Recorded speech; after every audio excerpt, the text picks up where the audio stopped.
Welcome. Today, we're diving into a quick and easy guide on how to add your husband as a family member on Facebook using your PC.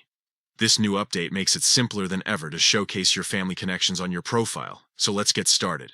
First, open Facebook and log into your account. If you're already logged in, you can skip this step. Next, look at the top right corner of your screen. You'll see your profile photo. Go ahead and click on it.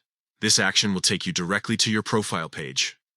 Once you're on your profile, navigate to the About section. You can find this option just below your cover photo. Click on it to access more details about your profile. Now, you're in the About section. Here, look for the Family and Relationships tab. This is where you can manage all your family connections.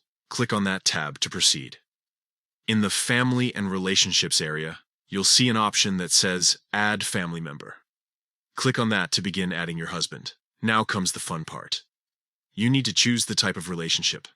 In this case, select Married from the drop-down menu. After that, enter your husband's name in the provided field. Facebook will suggest names as you type, so make sure to select his name from the list that appears. Finally, once you've selected his name and confirmed the relationship is married, click on the Save button. Congratulations! You've successfully added your husband to your family members on Facebook. Now, everyone who visits your profile can see this special connection. If you found this tutorial helpful, make sure to like this video and subscribe for more tips on navigating Facebook and other social media platforms. Thank you for watching.